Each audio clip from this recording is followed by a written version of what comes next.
আমি আল্লাহ আপনাকে বানিয়েছি নূরে মুজাসসাম, আমি আপনাকে বানিয়েছি শুধু নূর নয়, আপনি হলেন নূরে মুজাসসাম। আয় হাবিব, আপনার থেকে যারা এসেছে সবাই নূর, সবাই আলো, আরো জোরে বলুন সুবহানাল্লাহ। আমার নবী পাকের দুটি কন্যাকে বিয়ে করেছেন। দ্বিতীয় নাম্বার সাহাবী, নাম তার উসমান জিন্নুরাইন রাদিয়াল্লাহু তাআলা আনহু। আমার নবী পাক বললেন জিন্নুরাইন, তার মানে দুই নূরের অধিকারী। একজন মেয়ে বিয়ে করলেন, নাম তার উম্মে রুকায়া রাদিয়াল্লাহু তাআলা আনহা। তিনি ইন্তেকাল করার পরে আর একটা মেয়ে বিয়ে দিলেন, যার নাম হলো হযরত উম্মে কুলসুম রাদিয়াল্লাহু তাআলা আনহা। দুটি কন্যা বিয়ে করার জন্য ওনার উপাধি হলো জিন্নুরাইন। আমার নবী পাকের জবান মুবারাকার কথায় বোঝা গেল আমার নবী পাকের কন্যাগণ হলেন নূর। তাহলে ওই নবী কি মাটি হবে?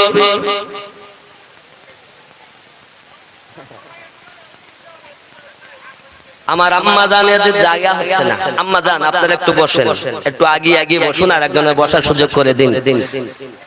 চলো নবীজির জান্নাতে মদিনাতে যাই, চলো নবীজির জান্নাতে মদিনা, নবীজির গোলামের, নবীজির গোলামের কোনো চিন্তা নাই, চলো নবীজি জান্নাতে মদিনা।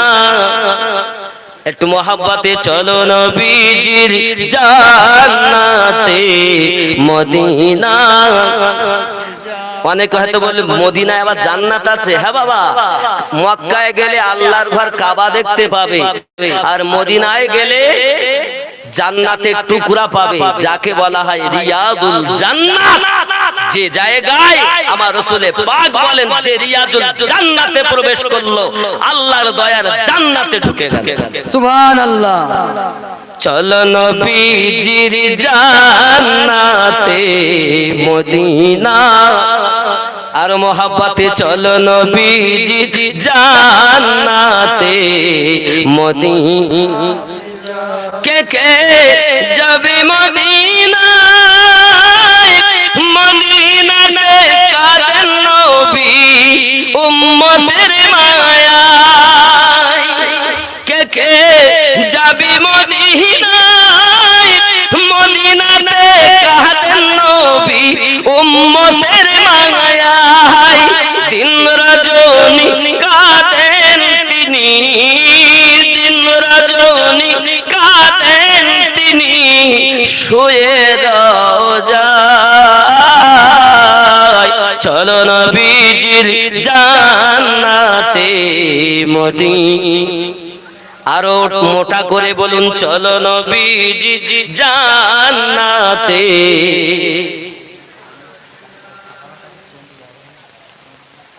বাবা, আমার মায়েদের অনুরোধ করব, আপনাদের অনেক সম্মুখে নাকি জায়গা আছে, দয়া করে একটু আগিয়ে বসুন, আর একজনকে বসার মধ্যে সুযোগ করে দিন।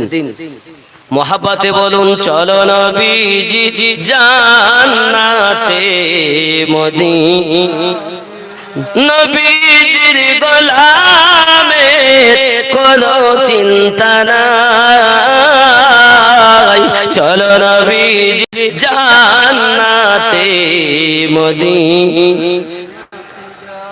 আহা, খুব খেয়াল যে যত নবীর শিকার হাসরেতে পাইবে তিনি মহান সম্মান।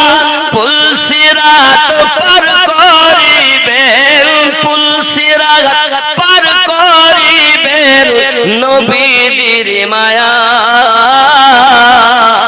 চলো নবীজির জান্নাতে মদিনাতে যাই, চলো নবীজির জান্নাতে মদিনাতে যাই। নবীজির গোলামের কোনো চিন্তা নাই, চলো নবীজির জান্নাতে মদিনাতে যাই। কঠিন হাসরের দিনে বেহেশতে যাবেন যাবেন না নবী উম্মত বিনে, কঠিন হাসরের দিনে জান্নাতে যাবেন না নবী আমাদের বিনে, মাফ করে দিবেন আল্লাহ, মাফ করে দিবেন আল্লাহ নবীর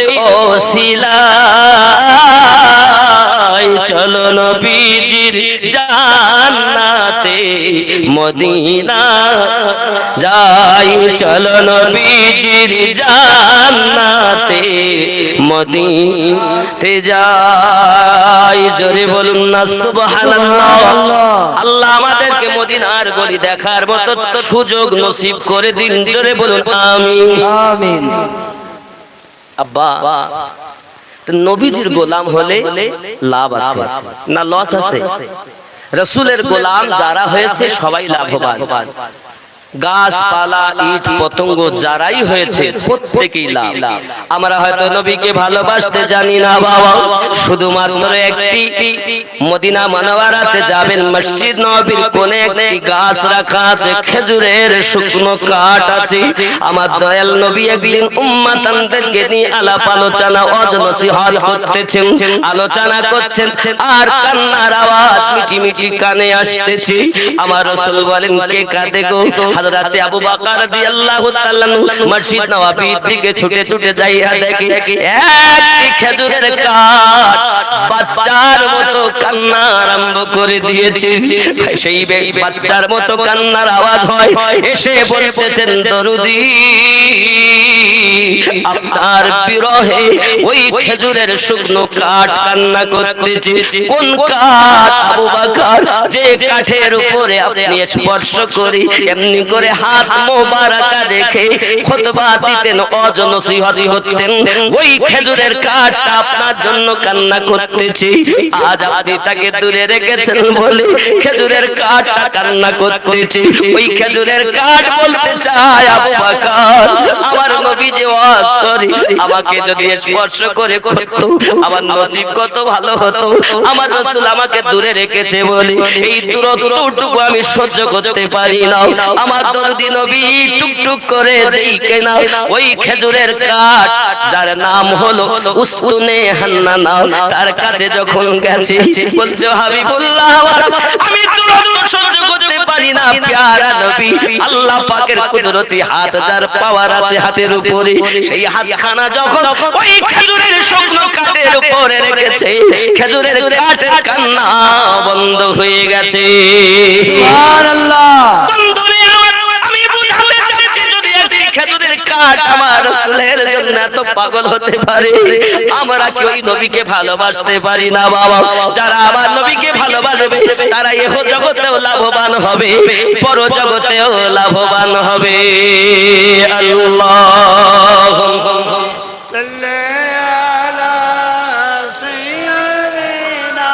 আমানা মুহাম্মদ ওয়া আলা আলি মাওলানা। আব্বাজি আবার অনেক কথা রয়েছে বাবা। অফার সিম, অফার সিম দেখেন না কত, অফারে সিম নেওয়ার জন্য লোক পাগল।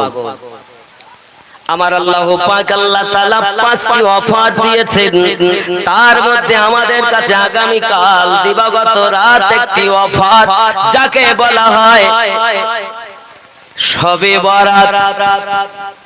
কি বলা হয়? শবে বরাত। এর নাম হলো নিসফু শাবান, শাবান মাসের মধ্যরাত। আব্বাজি আমার এক শ্রেণীর মুলবিরা বলছে শবে বরাত বলে কিছু নেই, সব মানে রাত্র, বরাত মানে আপনার ভাগ্য। আব্বা আমার বোঝা যায় মুক্তির রাত, বরাত মানে মুক্তি। এখন বোঝা গেল আপনার কিনা রাতে হবে মুক্তি। এই রাতে আমার আল্লাহ পাক রব্বুল ইজ্জত যার বিশেষ করে রহমতের দৃষ্টি দেন আর কয়েক প্রকারের মানুষ ব্যতীত সকলের জীবনের গুনাহ মাফ করার স্বীকৃতি আমার দরুদি নবী দিয়েছেন। আরো জোরে বলুন সুবহানাল্লাহ। এরা খুঁজে পায় না, বলে শবে বরাত বলে কিছু নেই। আব্বাসি আমার, এখন তাহলে আমরা হাদিস শরীফ থেকে দেখবো শবে বরাত বলে কিছু আসেনি নাকি? শবে বরাত বলে দেখবো মহাব্বতে দরুদ আল্লাহুম্মা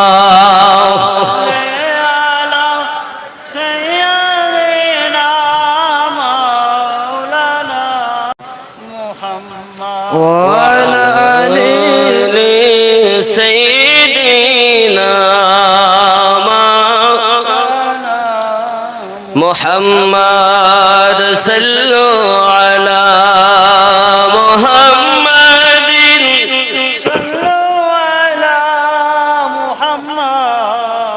हर दम ज़बान से निकालो पाक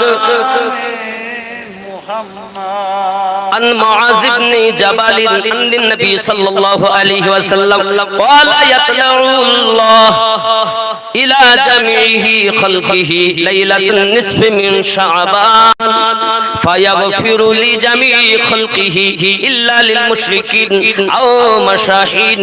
قال الحيشمي رواه الطبراني في الكبير ولا أوصاف ورجاله الثقات. জোরে বলুন সুবহানাল্লাহ। হযরত মুআয বিন জাবাল রাদিয়াল্লাহু তাআলা আনহু বর্ণিত নবী করিম সাল্লাল্লাহু আলাইহি সাল্লাম বলেন, আল্লাহ তাআলা মধ্য শাবানের রাতে নিজ সমস্ত সৃষ্টির প্রতি আত্মপ্রকাশ করেন এবং মুশরিক ও হিংসুক ব্যক্তি ব্যতীত তার সমস্ত সৃষ্টিকে ক্ষমা করে দেন। জোরে বলুন।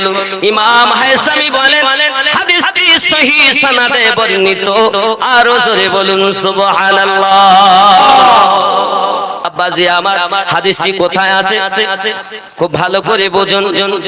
মাজমুআয়ে জাওয়াইদ হাদিস নাম্বার 12960, মুজামে কবির তাবরানী হাদিস নাম্বার 215, মুজামে আওসাত তাবরানী হাদিস নাম্বার 6776, সহিহ ইবনে হিব্বান হাদিস নাম্বার 5665, শাবুল ঈমান বাইহাকি হাদিস নাম্বার 3552, ফাজাইলুল আওকাত বাইহাকি প্রথম খণ্ড পৃষ্ঠা নাম্বার 118, at-targhib wat-tahrib খণ্ড নাম্বার 3 পৃষ্ঠা নাম্বার 307, কানজুল উম্মান হাদিস নাম্বার 7464, তোহফাতুল আজওয়াজি খণ্ড আহওয়াজি খণ্ড নাম্বার 3 পৃষ্ঠা নাম্বার 366, হুলিয়াতুল আউলিয়া খণ্ড নাম্বার 5 পৃষ্ঠা নাম্বার 191। এখন হাদিসটি কেমন সহিহ হবে একটুখানি দেখি।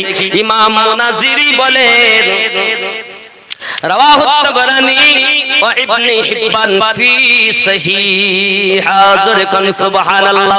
ইমাম তাবরানী ও ইমাম ইবনে হিব্বান সহিহ ইবনে হিব্বান গ্রন্থে বর্ণনা করেন, অর্থাৎ হাদিসটি সহিহ সহিহ সহিহ।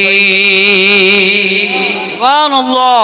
এরা খুঁজে পাচ্ছে না, একটু কচু শাক খাবা চোখের জ্যোতি ফিরবে। কচু শাক খেলে চোখের জ্যোতি ফিরবে বাবা। আব্বাজি আমার, হাদিসটি ইমাম তাবরানী মুজামে কবিরের মধ্যে আপনার কিনা মুজামে আওসাত গ্রন্থে বর্ণনা করেন। উভয় গ্রন্থে হাদিসের সনদ সহিহ।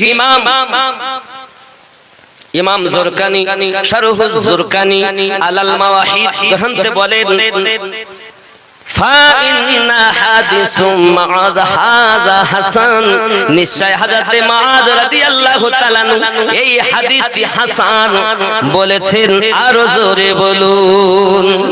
বাবা ওয়াহাবিদের বড় একজন তাহকিককারী ওয়াহাবি লামজাবি বুকে হাত বেঁধে নামাজ পড়ে যারা, এদের একজন বড় গুরুদেব, তার নাম হলো নাসিরউদ্দিন আলবানী। তার একটি কিতাব সহিহ তারগিব, সেই তারগিবের মধ্যে বলেন হাসানুন সহিহ, এই হাদিসটি হলো সহিহ। সুবহানাল্লাহ। ওয়াহাবিরা পর্যন্ত হাদিসটি সহিহ বলেছে। এ বাবা, আমি আমিনুদ্দিন সহিহ বললে তো হবে না, পূর্বেশ্বরী ইমামগণ কি বলছেন হাদিসের ইমাম, এদের দ্বারাতে সানাদ দিতে হবে। জোরে বলে এরা খুঁজেই পাচ্ছে না। এইরূপ ভাবে বহু হাদিসে আমার নবী সাল্লাল্লাহু আলাইহি সাল্লাম বলেছেন। আরো কি বলেছেন দেখুন, আন কাসির ইবনে মাদরাতুল হাদরি من النبي صلى الله عليه وسلم قال في ليلة النصف من شعبان يغفر الله عز وجل لأهل الأرض إلا المشركين والمشاهين. رواه البيهقي في شعب الإيمان وقال مرسلا. جد جركن سبحان الله. هذا كثير بير مدرا হযরমি রাদিয়াল্লাহু তাআলা আনহু তে বর্ণিত, নবী করিম সাল্লাল্লাহু আলাইহি ওয়াসাল্লাম ইরশাদ করেন, আল্লাহ তাআলা মধ্য শাবান শবে বরাতের রাতে মুশরিক ও হিংসুক ব্যতীত সমস্ত পৃথিবীবাসীকে ক্ষমা করে দেয়। সুবহানাল্লাহ। গাধারা খুঁজে পায় না। এইরূপ ভাবে অনেক দলিল, এতটা দলিল আছে বাবা এর পিছনে যে আপনি অন্তত শতাধিকের উপরে দলিল আছে। জোরে কোন সুবহানাল্লাহ। ওরা খুঁজে পাচ্ছে না। الخشني أن النبي صلى الله عليه وسلم মানে ये করা তো একটু হচ্ছে النبي صلى الله عليه وسلم قال إذا كان ليلة النصف من شعبان اطلع الله إلى خلقه فيغفر للمؤمنين ويملي للكافرين ويدعو أهل الحقد بحقدهم حتى يدعوه. رواه البيهقي وقال هو. জোরে কন্না সুবহানাল্লাহ। হে বাবাজি, আমার এক কথায় পূর্বেশ্বরী সমস্ত ইমামগণ শাবানের মধ্যরাত্রকে আল্লাহ পাক আল্লাহ তাআলা বরকতময় বানিয়েছেন। এত বরকতময় तमाम পৃথিবীর মানুষকে আল্লাহ maaf করে দেন। maaf করেন না জাদুকরকে, maaf করেন না হিংসুকে, maaf করেন না আপনার আত্মীয়তার বন্ধন ছিন্নকারীকে, maaf করেন না মদপানকারীকে, মা বাপের নাফরমান সন্তানকে maaf করেন না। হে বাবাজি আমার, কিন্তু কেউ যদি গুনাহে কাবিরা করে আর আল্লাহ পাকের কাছে যদি ক্ষমা ভিক্ষা করে, আমার আল্লাহ পাক আল্লাহ তাআলা তাকে maaf করে দিবে। সুবহানাল্লাহ। শবে বরাত খুঁজে পাচ্ছি না, আমি কি করব? কেউ যদি না পায়, আমরা পাই তাই আমরা করি। আব্বাজি আমার, আর ওরা বলতেছে করা যাবে না। হ্যাঁ, ওরা এটাও বলছে করা যায়। যেমন আরো একটি হাদিস পাওয়া যায়, আম্মা জান আয়েশা রাদিয়াল্লাহু তাআলা তিনি বর্ণনা করেন, একদিন আমার নবী পাক সাল্লাল্লাহু আলাইহি ওয়াসাল্লাম আমার ঘরে এসেছেন, ইবাদত বান্দেগী করতেছেন, এমন ইবাদত করতেছেন, কান্নাকাটি করতেছেন নবী আমার। আমি হঠাৎ মনে করলাম বুঝি নবী আমার দুনিয়া থেকে ইন্তেকাল করে গেছেন। আমি আয়েশা রাদিয়াল্লাহু তাআলা আনহা আমার নবী পাকের ইবহাম আঙ্গুল মোবারকাকে আপনার হিলিয়ে দিলাম। আমার নবী পাক সাল্লাল্লাহু আলাইহি ওয়াসাল্লাম নামাজ সমাপ্ত করে বললেন, ও গো বিবি আয়েশা, তুমি এমন করে ইবহাম আঙ্গুলকে হিলিয়েছো, তুমি মনে করেছো আমি তোমার হকে ফাঁকি দিয়েছি? হুজুর গো, না না না, আমি মনে করলাম বুঝি আপনি দুনিয়া থেকে ইন্তেকাল করে গেছেন, কারণ আর নড়াচড়া দেখতে পাচ্ছি না, আপনি নীরব নিস্তব্ধ হয়ে গেছেন হুজুর। এই জন্য আমি আয়েশা রাদিয়াল্লাহু তাআলা আনহা আপনার ইবহাম আঙ্গুলকে আপনার কিনা হিলিয়ে দিয়েছি। আমার আপনার নবী বলেন, ও গো বিবি আয়েশা, তুমি জানো আজকের কোন রাত হলো? এই রাতটার নাম হলো লাইলাতুল মুবারাকা, যাকে শবে বরাতের রাত বলা হয় বিবি। এই 14 শাবান দিবাগত রাত আল্লাহ পাক তার বান্দা বান্দিকে maaf দেবেন বলেছেন, স্বীকৃতি দিয়েছেন বলে আমি নবী আল্লাহর কাছে শুধুমাত্র রোনা জারি করি, আল্লাহ আমার উম্মত আপনি maaf করে দিন। সুবহানাল্লাহ। হ্যাঁ গো, যে রাতে নবী এত কান্না কাঁদলেন আমাদের জন্য, সেই রাসূল পাক সাল্লাল্লাহু আলাইহি ওয়াসাল্লাম নিজে করেছেন। আব্বাজি আমার আরো একটি হাদিস পাওয়া যায়, আম্মা জান আয়েশা রাদিয়াল্লাহু তাআলা আনহা বলেন, একদিন আমি নবী পাককে পেলাম না আমার গৃহে, আমি আপনার কিনা খুঁজতে লাগলাম, হঠাৎ করে আমি আমার নবী পাককে পেয়ে গেলাম জান্নাতুল বাকি মদিনাতুল মুনাওয়ারার নিকটতম কবরস্থান জান্নাতুল বাকির মধ্যে। এমন সময় আমি নবী পাকের সঙ্গে দোয়াতে শামিল হয়ে গেলাম, কারণ আমার আপনার নবী ওই আপনার 14 শাবান দিবাগত রাতে জান্নাতুল বাকির কবরস্থানের মধ্যে ঢুকে সমস্ত উম্মতানের জন্য দোয়া চাচ্ছেন। জোরে বলুন সুবহানাল্লাহ। এখন এইখানে দেওবন্দি ওয়াহাবীরা বলে একা একা যাও, সবাইকে নিয়ে যাওয়া যাবে না। ওরা বলতেছে বেদাত বেদাত বেদাত, এই বলতে না। ওরা বলতে চায় আমার নবী পাক একা গেছেন, তুমি লোক ডেকে নিয়ে যাওয়া কেন? ওরা বলে বেদাত। আমি আরো আপনাদেরকে দলিল দেব, জিয়ারাতের প্রসঙ্গে সাহাবী রাসূল করেছেন কি না।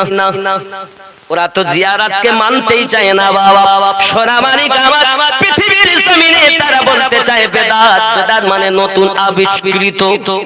আচ্ছা মাইকে ওয়াজ করছি, এটা কি বেদাত না ভালো? বেদাত, কিন্তু এটা ভালো বেদাত নাকি?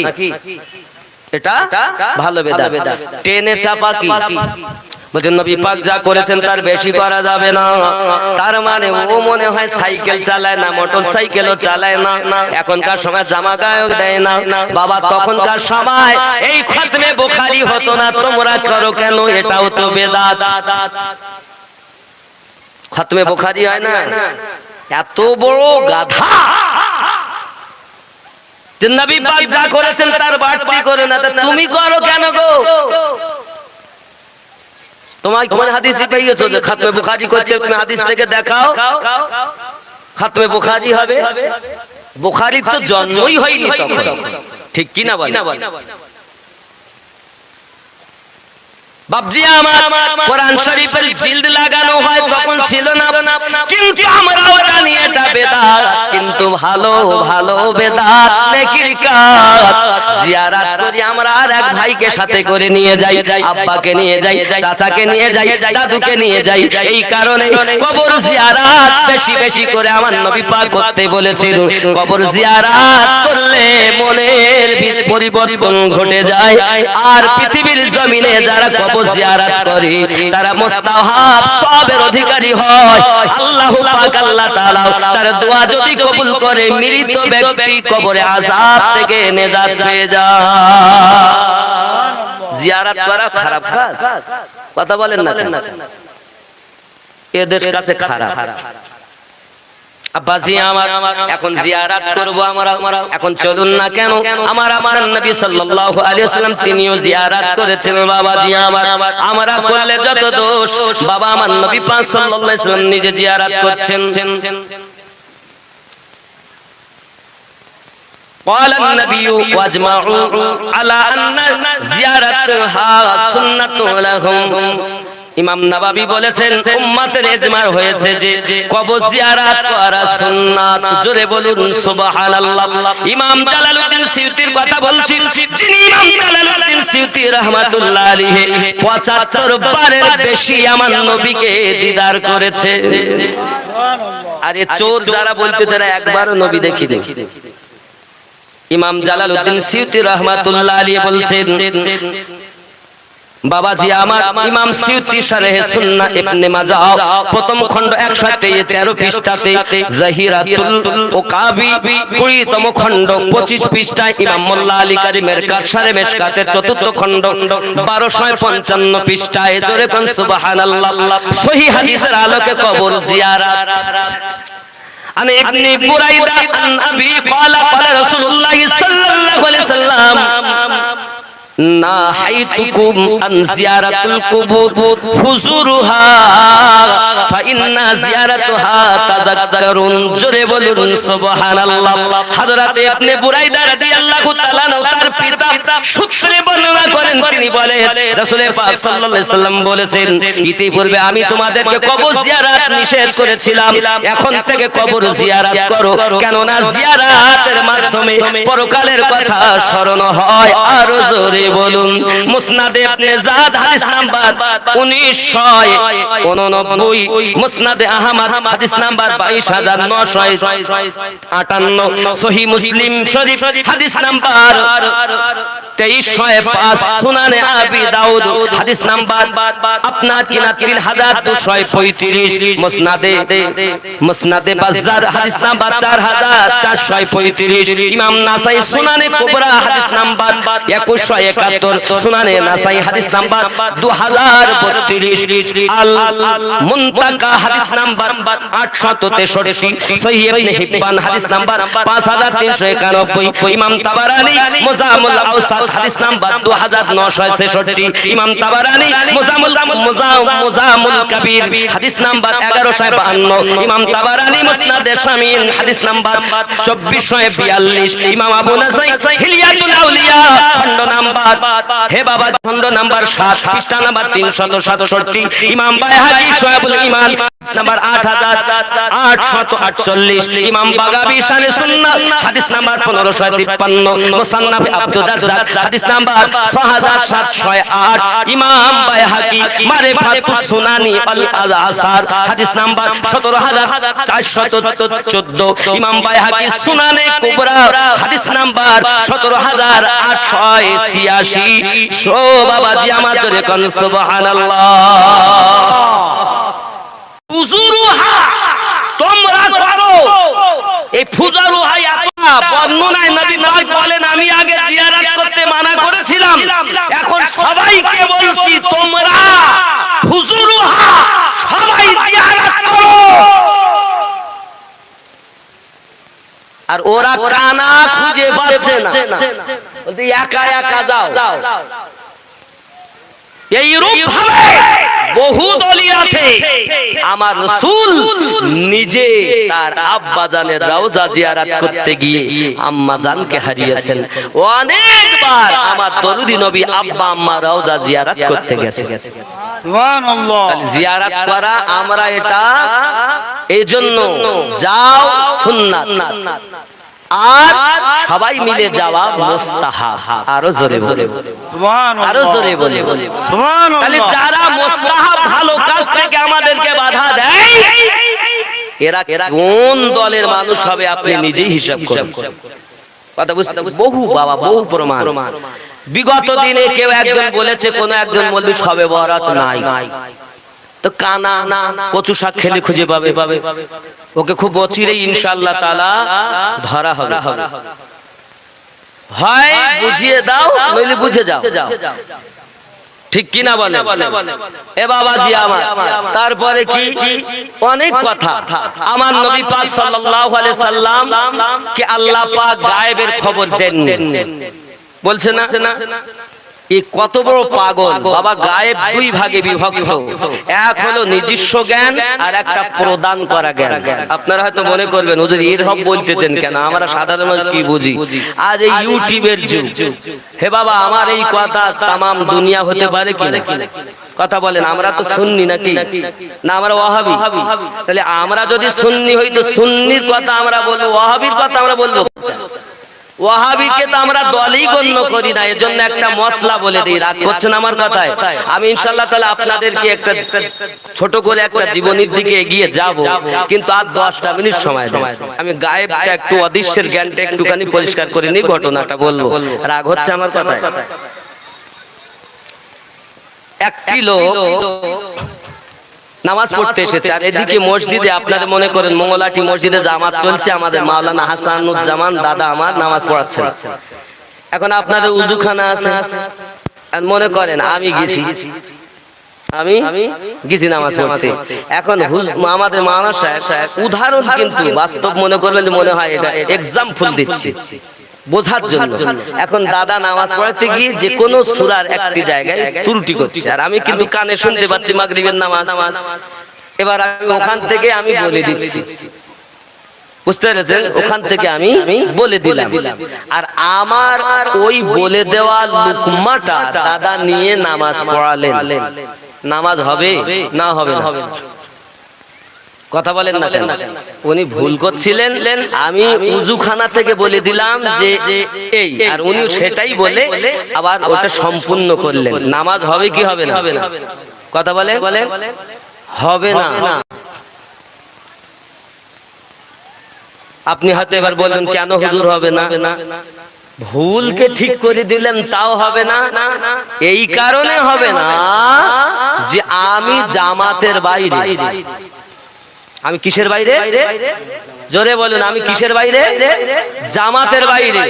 জামাতের ভিতর থেকে যদি কেউ লুকমা দেয় আর সেই লুকমাটা যদি নেয় তাহলে হবে। বেজামাতের সঠিক হইলেও নেওয়া যাবে। তাহলে এরা হলো বেজামাত, এদের কথা নেওয়া। আমি আমিনুদ্দিন বেজামাতের লোক, আমার কথা নিয়ে যদি দাদা নামাজ পড়ায় তো হানাফি মাযহাবে বলছে ওই নামাজ বাতিল। মশলাটা জানবেন ভালো করে। তাহলে আমার সঠিক কথা বলার পরও নামাজ না হওয়ার কারণ একটাই, আমি জামাত থেকে বাইরে। তা যারা বলছে শবে বরাত নাই, মিলাদ নাই, কিয়াম নাই, এটা নাই, ওটা নাই, ওরা কি আমাদের জামাতে? তাহলে আমাদের ওদের কথা চলবে। একটি দল জান্নাতি হবে, ৭২টা জাহান্নামী হবে। আপনি তো আগেই বলছেন আমরা জান্নাতের দলে, তাহলে আপনি ওদের কথা লিখছেন কেন? ওদের কথা চলবে না। তুমি ডিগ্রির পাগল আর আমরা মুহাব্বতের পাগল। বাবাজি, অদৃশ্যের সংবাদটা একটু বলবো না, ঘটনাটা একটুখানি বলি। একটু মুহাব্বতে দরুদ আল্লাহুম্মা সাল্লি আলা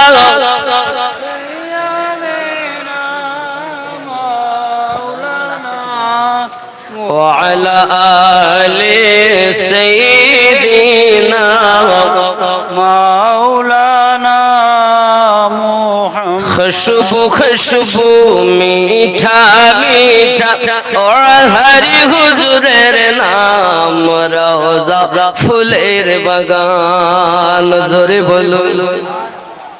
আজকের ফাতিহাটা হলো ওয়াহারি হুজুরের ফাতিহা। কোন হুজুরের? শাহ আলিমউদ্দিন নকশবন্দি রহমাতুল্লাহ আলাইহির ফাতিহা, যার সম্পর্কে আমি কি বলবো, আমি পাপী গুনাহগার। আমাদের মরহুম আবু তালেব চৌধুরী দাদা যখন ওয়াহারি হুজুরের সাহেবজাদা গোলাম মুস্তাফা রহমাতুল্লাহ আলাইহি পর্দা করলেন, তা ওনার যখন কবর খোদাই করা হলো তা বেশ কয়েকজন ব্যক্তি কবরে নেমেছিলেন। তার মধ্যে আমাদের আবু তালেব চৌধুরী দাদাও ছিলেন। আপনারা অনেকে জানেন না বিষয়টা? জি ছিলেন। এখন উনি বলছেন যে আমি কবরে নেমেছি, তা দেখছি ফাঁক একটু যেন ছিদ্র মতো। তো ওয়াহারি হুজুর রহমাতুল্লাহ আলাইহির কাফন দেখা যাচ্ছে তো সাদা চকচক করছে। मोहम्मद के गुलामों का कफन मैला, मोहम्मद के गुलामों का कफन मैला। তাহলে বোঝা যায় আমাদের বাঁকড়ার আবুল কাশেম উকিল সাহেব তিনি ওখানে উপস্থিত ছিলেন। বলছে হ্যাঁ, হয়তো আবু তালেব চৌধুরী সাহেব দুনিয়া থেকে বিদায় নিয়েছেন, কিন্তু সে তো এখন আছে। হ্যাঁ গো বাবা, মিলিয়ে দেখবেন। তাহলে আমরা যে কথা বলছি, সত্যি নবী পাকের গোলাম যারা হয় তাদের কাফনে দাগ লাগে না, তা প্রমাণ পাওয়া যায়। জোরে বলে সুবহানাল্লাহ। এই কমিটি ছেলে যারা আছো, যেখানে রান্না বাড়া হচ্ছে ওখানে একটু যাও, কারণ ওখানে মানুষের অভাব হয়ে গেছে। কথা বুঝতে পেরেছেন? একটু ওখানে যান। মোহাম্মদ কে গোলামোं का कफन मैला,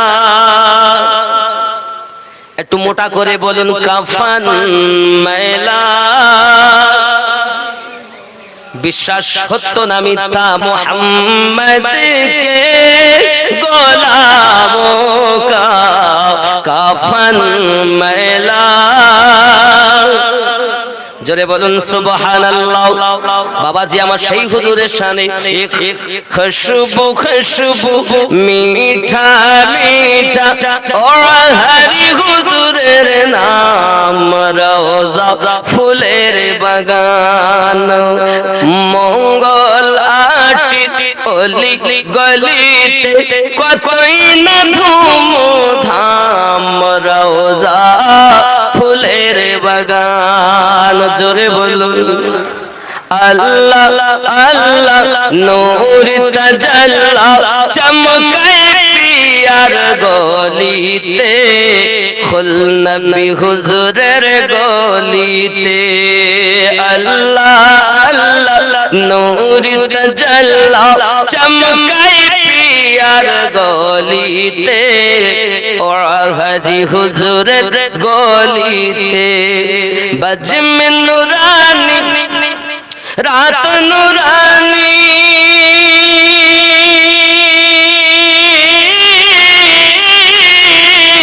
দেখো জান্নাতের বাগান, রওজা ফুলের বাগান, খুশবু খুশবু মিঠা মিঠা দয়ার নবীজির নাম, রওজা ফুলের। জোরে বলুন সুবহানাল্লাহ সুবহানাল্লাহ। নজদি ওয়াহাবি কেমনে যাবি দয়ার নবীর সামনে, মুখ দেখাবি কেমনে। নজদি ওয়াহাবি কেমনে যাবি দয়ার নবীর সামনে, মুখ দেখাবি কেমনে। কেন? তোর নামাজ রোজা সবই বেকার। আপনি হয়তো বলেন হুজুর নামাজ রোজা বেকার হবে কেন? নামাজ পড়তে হবে বেকার হবে কেন? কারবালার মাটিগুলো তোমরা ঠিক করলাম, আর বলতে পারছি না, বারবার শুধু ডিস্টার্ব করি। বাবাজি আমার ভালো করে বোঝেন, তাহলে নাজদি ওয়াহাবি এদের নামাজ বেকার কেন হবে? কারবালার মাটিতে 22,000 সেনা, হোসাইন পাক রাদিয়াল্লাহু তাআলা সেনা 72 জন, 22,000 সেনার নামাজ, আর হোসাইন পাক রাদিয়াল্লাহু তাআলা বা তার আলাওলাদের নামাজ কি এক নামাজ? এই কথা বলেন না কেন? তোর নামাজ রোজা সবই বেকার, যাবি জাহান্নাম, রওজা ফুলের বাগান, খুশবু খুশবু মিঠা মিঠা দয়ার নবীজির নাম, রওজা ফুলের বাগান। জোরে বলুন সুবহানাল্লাহ। বাপজি আমার হুজুরেরা মাজারে জিন্দা, এটা আমাদের আকীদা। ওরা তো এমনও কথা বলে বেজামাতের লোক, নবী কবরে মরা। জোরে কর নাউজুবিল্লাহ। নবী মরা, আমরা কি মরা নবীর উম্মত? আব্বাজি আমার সোনামানি কেন খুব ভালো করে ব্রেনের ভিতরে রাখবেন বাবা। যারা আল্লাহর ওলি আল্লাহ হয়, আল্লাহ পাক তাদেরকে বড় পাওয়ার দিয়ে থাকেন। এজন্য বাবা আমার জ্ঞান হলো দুই ভাগে বিভক্ত বাবা। আল্লাহর একজন নবী, নাম তার মুসা আলাইহিস সালাম। আল্লাহ পাকের দরবারে দোয়া চাইলেন, আল্লাহ পাক আল্লাহ তাআলা বললেন, ও নবী মুসা তুমি যাও আমার খাজা খিজিরের কাছে। সুবহানাল্লাহ সুবহানাল্লাহ। হাদিস শরীফের মধ্যে খাজা খিজির, এই খাজা খিজিরের কাছে আপনার কিনা দেখা গেল আল্লাহ পাক মুসা নবীকে পাঠিয়ে দিলেন। আব্বা আমার অনেক কথা এখন অনেকে বলে ওলি আল্লাহরা দেখতে পায় না, বুঝতে পারে না। বাবা আপনি হিসাব করে দেখুন, আল্লাহর নবী মুসা আলাইহিস সালাম যখন গেলেন, উনি বললেন আমার কর্ম দেখে তুমি সহ্য করতে পারবে না, আমি এমন কর্ম করব আমার কর্ম দেখে তোমার রাগ হবে, আমার কর্ম দেখে তুমি দুঃখ পাবে, এজন্য আমার সঙ্গে তোমার যেতে হবে না, কারণ আমার কর্ম তোমার পছন্দ হবে না বাবা। আল্লাহর নবী মুসা আলাইহিস সালাম যখন আপনার থাকতে দিলেন সঙ্গে, বললেন না আমি নিয়ে যাব না। মুসা নবী বললেন হ্যাঁ আমি নিয়ে যেতে। খিজির আলাইহিস সালাম বললেন হ্যাঁ আমি নিয়ে যেতে পারি, যদি আমাকে আপনি কোনো বাধা প্রদান না করেন তাহলে আমি আপনাকে সঙ্গে করে নিয়ে যেতে পারি। ঠিক আছে আমি কোনো বাধা দেব না, আপনার যা ইচ্ছা আপনি তাই করবেন, আমি কোনো মতেই বাধা প্রদান করব না। এ কথা যখন আপনার কিনা বলেছেন, ঠিক আছে তাহলে চলুন। বাবাজি আমার হযরত খিজির আলাইহিস সালামকে অনেকটা লাকাবে অনেক উপাধিতে ওনাকে ডাকা হয়। কখনো বলা হয় उनका नाम लोगों में अहमद और बाजू के तमे बलियान बिन मलकान आया और लक़ब खिदिर खदर, इस वजह से वो जिस खुश्क जमीन पर कदम रखते वहां सब उग जाता।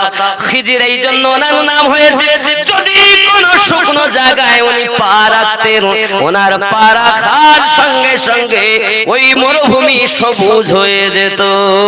সুবহানাল্লাহ। আব্বাজি আমার কখনো বলা হয় খিদার, কখনো বলা হয় খাদার, কখনো বলা হয় খিদর। मूसा अलैहि सलाम की गुफ्तगू यूं शुरू हुई, मूसा हम आपके साथ रहना चाहते हैं।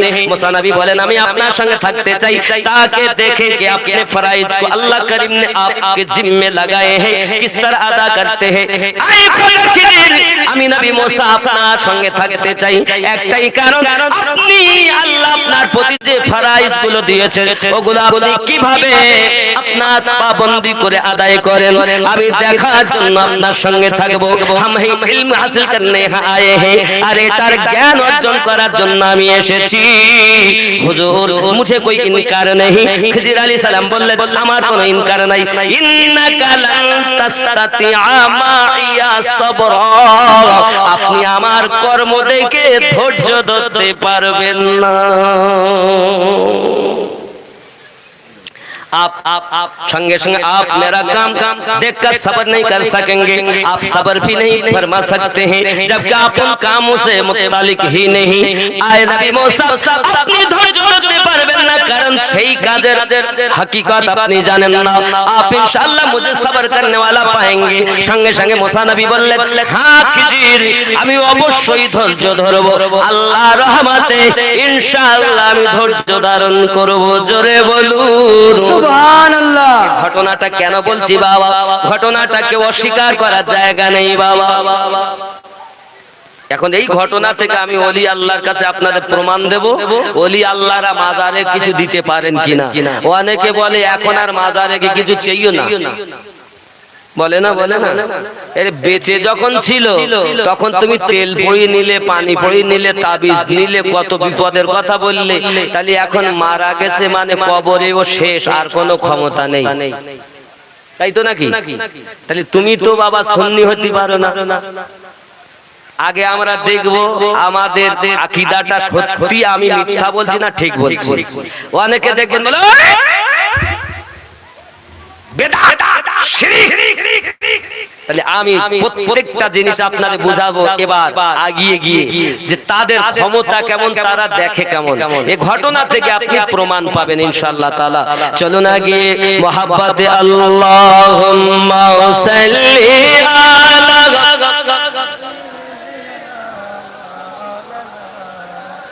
وعلى آل سيدنا বলছে আপনি আমার কর্ম থেকে কোন রকম ভাবে আপনি বাধা প্রদান করতে পারবেন না।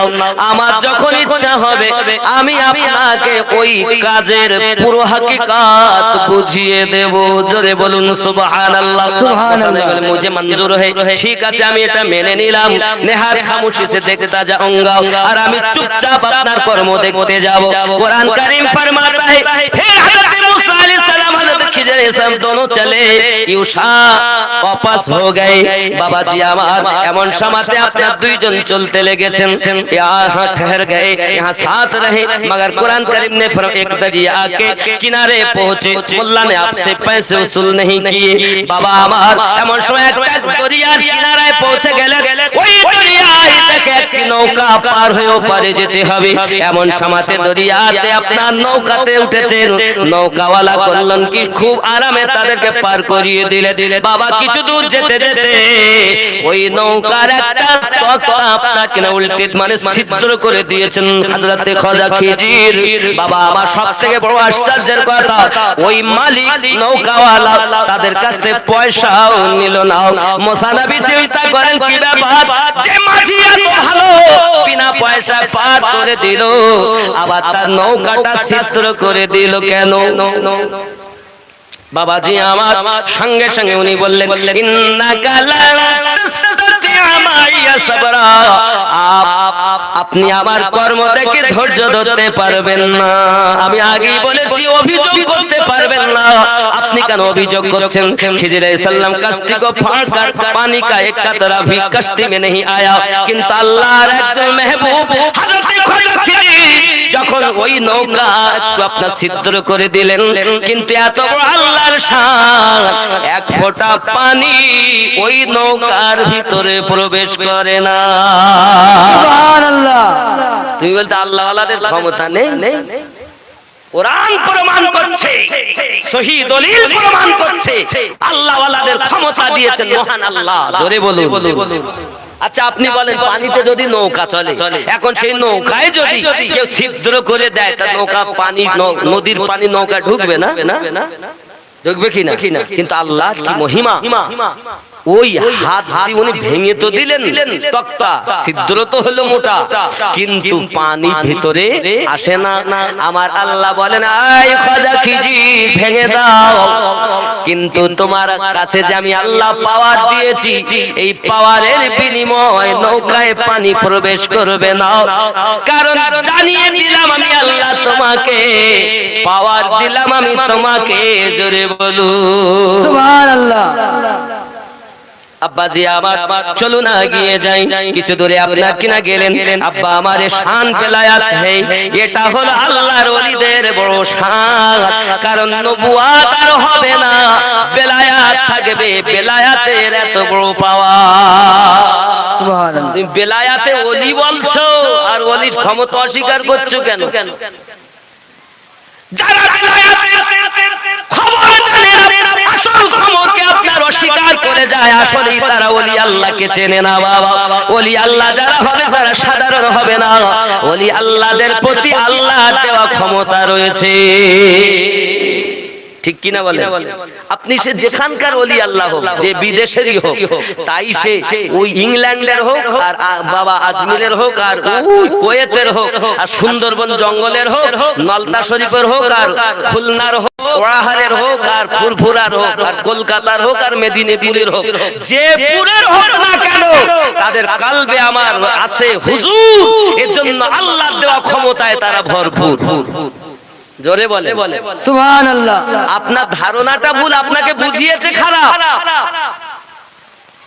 আর আমার একটাই পথ, উপর থেকে নিচে পর্যন্ত লেভেল ঠিক থাকবে তাহলে ঠিক, আর লেভেল যদি খারাপ আসে আমার লয়। কথা বুঝেছে? খেয়াল করেন বাবাজি আব্বাজি আমার, এবার দেখুন আর একটু এগিয়ে যাওয়া হলো, এমন সময়তে ওই নৌকা থেকে নেমে একটা গ্রামে ঢুকলেন, কিছু বাচ্চা ওখানে খেলাধুলা করতেছে বাবা, তার মধ্যে একটা ছেলে খুবই দেখতে সুন্দর, খুব সুশীল চেহারা, এক নেহায়াতি খুবসুরত और हसीन जमील बच्चा उनमें मौजूद था, খুব সুন্দর একটা ছেলে ওখানে মौजूद ছিল। খিজির আলাইহিস সালাম ने उसको पकड़ा, गर्दन मोड़ আর হযরত খিজির ওই বাচ্চাটাকে ডাকলেন, ডাকার পরে তার ঘাড় পেঁকিয়ে দিয়েছেন, আর যেই না ঘাড় মুকিয়ে দিয়েছে সঙ্গে সঙ্গে বাচ্চাটা মারা গিয়েছে। ইন্না লিল্লাহি ওয়া ইন্না ইলাইহি রাজিউন। বাবাজি আমার কতল और भी एक मासूम बच्चे की বাবাজি আমার কতল করলেন খিজির, তবু একটা ছোট বাচ্চাকে আল্লাহর নবী মুসা সহ্য করতে পারলেন না, সঙ্গে সঙ্গে বললেন ওগো খাজা খিজির, এই ছোট বাচ্চাটাকে তুমি কেন মেরেছো বলো? খেলাধুলা করলে তারা তো আমার কোনো ক্ষতি করিনি, তাহলে এই বাচ্চাটা তুই মারলে কেন? এই বাচ্চাটা তুই মারলে কেন? বাবাজি আমার সঙ্গে সঙ্গে উনি বললেন ইন্নাকা লান তাসতাতিআ মাইয়া সাবরা, আমি আগেই বলেছি আমার কাজকর্ম দেখে সহ্য আপনার হবে না। আমি তো আগেই বলেছি আপনার সহ্য, আমি আগেই বলে দিছি আমার কাজকর্ম দেখে সহ্য হবে না। अब्बा जी আমার आप सब्र नहीं कर सकेंगे, आप मेरे साथ नहीं रह सकते, আপনি আমার সঙ্গে থাকতে পারবেন না, আপনি চলে যান, কারণ আপনি আমার সঙ্গে থাকতে পারবেন না। সঙ্গে সঙ্গে মুসা নবী বললেন না না আমি আর কিছু বলবো না, চলেন এবারকার মতো একটু আমাকে ক্ষমা দৃষ্টিতে দেখেন, আমি আর কিছু বলবো না। ঠিক আছে, ফেরে দোনো সফর কি আবার ওখান থেকে শুরু করলেন। এক বস্তি के पास से गुजरे, একটা বস্তির নিকটে ওনারা পৌঁছালে। ভूख लग रही थी, खूब ক্ষুধা লাগছিল। বস্তি वालों से कहा कि तुम्हारे मेहमान है, আর ওই গ্রামের লোককে বলল, বস্তিওয়ালাদের বলল আমরা হলাম তোমাদের গ্রামের মেহমান, আমাদেরকে কিছু খেতে দাও। उस बस्ती निकलने लगे तो देखा कि दीवार गिरने लगे। বাবা আমার ওই গ্রামে যাইয়া তারা মেহমান বলে বলেছেন, কিন্তু গ্রামের লোক খেতেও দেয় না, পান করতেও দেয় না, কেউ বসতেও বলে না, কিছু বলে না। কিন্তু এই গ্রাম থেকে যখন বেরিয়ে আসতেছেন বাবাজি আমার, এক দেওয়াল गिरने की करीब थी, একটা দেওয়াল পড়ে যাচ্ছিল। খিজির আলাইহিস সালাম उसको हाथ से सीधा कर दिया, সঙ্গে সঙ্গে ওই পড়ে যাওয়া পাঁচিলটাকে হাত দিয়ে সোজা করে দিলে। मूसा अलैहिस्सलाम एतराज तो नहीं करता, माने अभियोग तो करते पारছে না, मगर उन बस्ती वालों ने हमें खाना भी नहीं खिलाया और आप के उस दीवार को सीधे करते फिरते रहे, और আপনি এদের বিনা, ওরা তো বস্তিওয়ালারা খেতে দিল না, পড়তে দিল না, আর আপনি ওদের পাঁচিল সোজা করে দিচ্ছেন। আপনি তো বিনিময়ে টাকাও নিতে পারতেন, খাদ্য নিতে পারতেন, ফ্রিতে আপনি কাজ করছেন। সঙ্গে সঙ্গে উনি বললেন আর আপনার সঙ্গে আমার থাকা হবে না। লাউ শিতা লা তাখাফতা আলাইহি আজরা, अगर तुम चाहते हो तो उजरत ले सकते थे, বলছে তুমি যদি চাইতে তাহলে তার বিনিময়ে পয়সা নিতে পারতে। हम यूं ही कम अज कम खाना ही हासिल करते, অন্তত সেই বিনিময়ে পয়সা দিত, অন্তত আমরা খাবার কিনে খেতে পারতাম, ক্ষুধা মিটে যেত। मैंने पहले ही कह दिया था, খিজির বলছেন, খোদা খিজির বলছেন আমি প্রথমেই বলেছি ইন্নাকা লান তাসতাতিআ মাইয়া সাবরা, আপনি আমার কর্ম দেখে সহ্য করতে পারবেন না, आप मेरे काम पर सब्र नहीं कर सकेंगे। हादा फिराकु বাইনি ওয়া বাইনিকা, এবার আপনার আর আমার মধ্যে পৃথক হবে, আর আমি আপনাকে কাছে রাখবো না, আমি আর আপনাকে কিসে রাখবো না, কাছে রাখবো না। हज़रत खिज़र अलैहिस्सलाम ने फरमाया आपकी तशरीफ लाने से पहले मैं चाहता हूँ कि इन कामों का बातिन भी आप परवाज़ा कर दो। ओ गो मूसा नबी, अपनी যাওয়ার আগে অন্তত এগুলো শুনে যান, আমি কেন এই কর্মগুলো করেছি ভালো করে বুঝে যান। ও কাজটি যে मैंने ফাড় दी थी, ওই যে নৌকাটা আমি ফেলে দিলাম, মানে ছিদ্র করে দিলাম, ও গরিব লোগों की थी, আর ওই নৌকাটা ছিল একটা গরিব মানুষের, और वो उसे चला कर अपने बाल बच्चों का गुजारा करते थे। ओ गो नबी मूसा, এই গরিব মানুষের ছিল ওই নৌকাটা, ওই নৌকাটা একটা গরিব মানুষের, আর নৌকা চালিয়ে জীবিকা নির্বাহ করে, তার বাল বাচ্চাকে লালন পালন করে। কিন্তু নদীর ওই পারে একজন বদমাইশ রাজা আপনার শাসন করত, সে যদি কোনো ভালো নৌকা দেখতো তার কাছ থেকে ছিনিয়ে নিত। আমি দেখি গরিব মানুষ বাচ্চা লালন পালন করতে অসুবিধা হবে, আর যদি নৌকা ভালো দেখে ও তো ছিনিয়ে নেয়, আর যদি নৌকায় কোনো খুদ থাকে তাহলে নেবে না। আমি খাজা খিজির এই জন্যই নৌকাটা ছিদ্র করে দিয়েছি, যাতে করে যেন নৌকাটাকে না নেয়। সুবহানাল্লাহ, বাবা খুব ভালোই করেছেন আপনি, খুব ভালো করেছেন।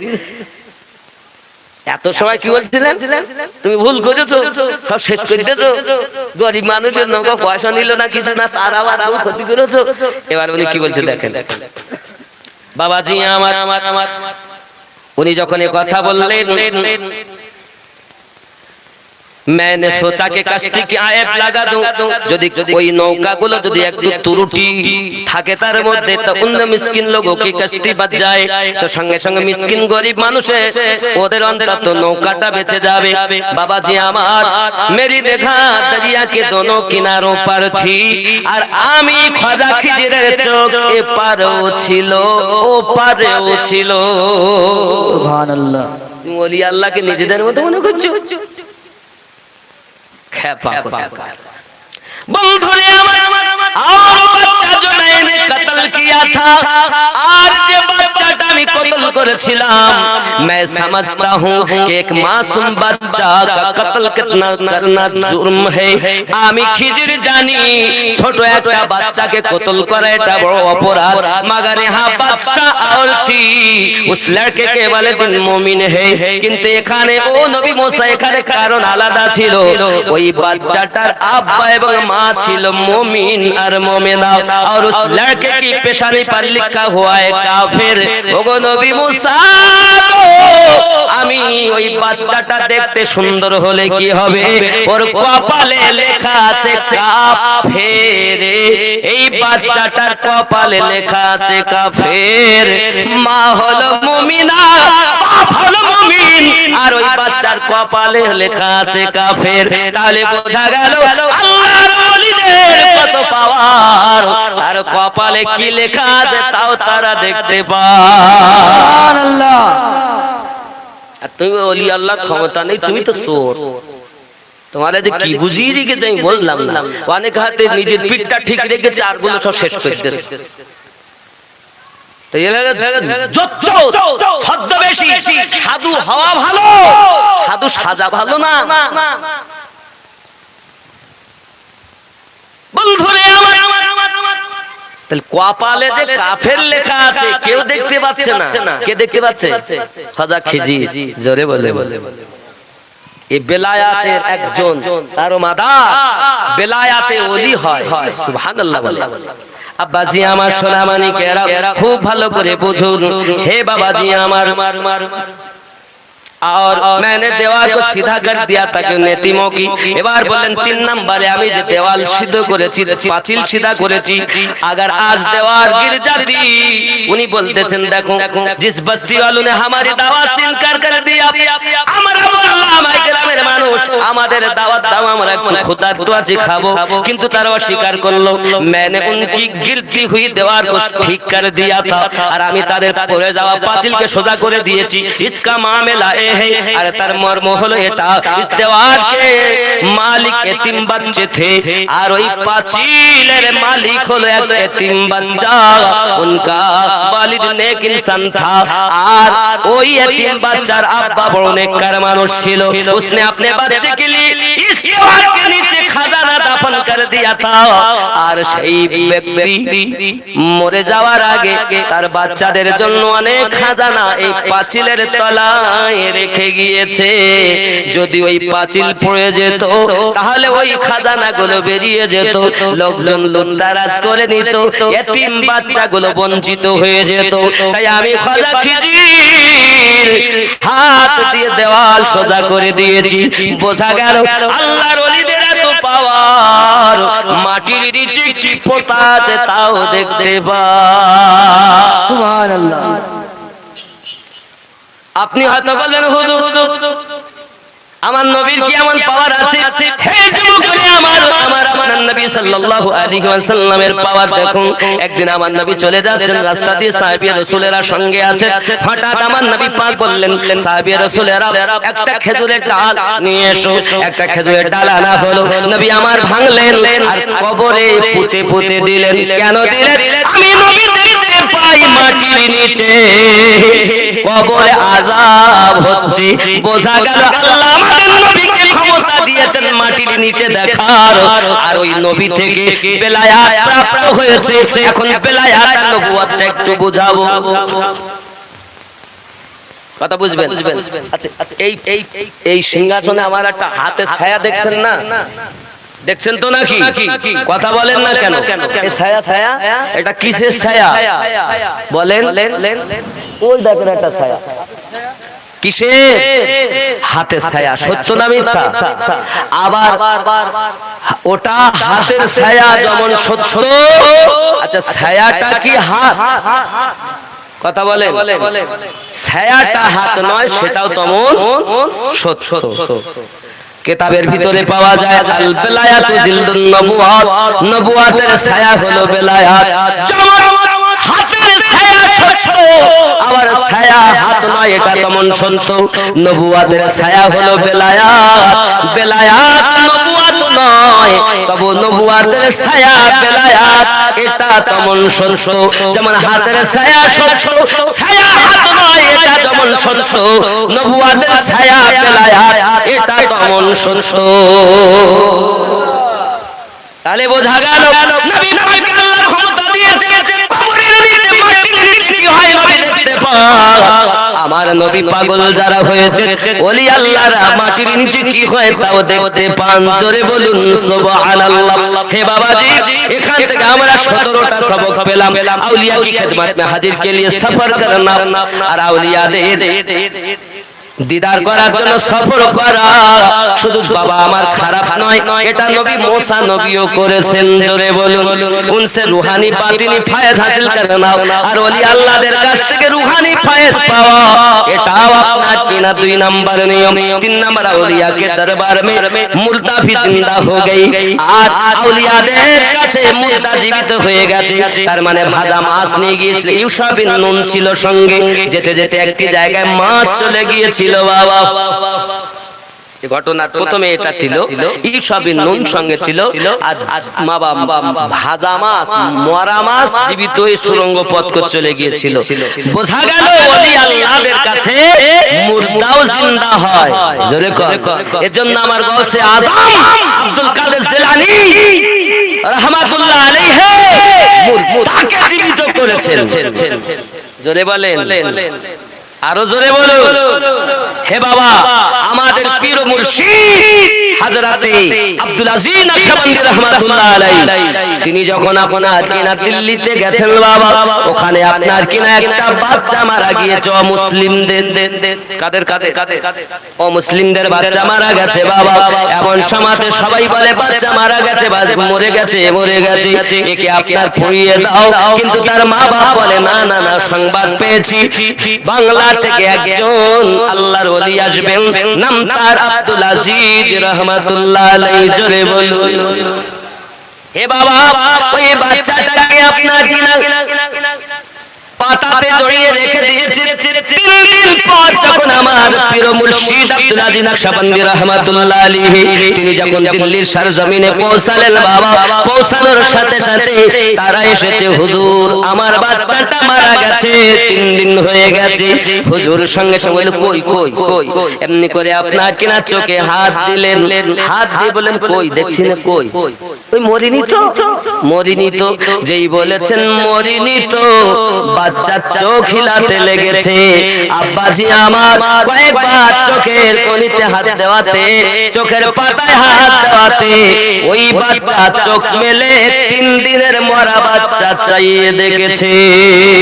নারায়ে তাকবীর, নারায়ে রিসালাত, গাউসে ওয়াহারি, গাউসে খুলনাবি, গাউসে দেলাবি, নারায়ে তাকবীর, নারায়ে রিসালাত।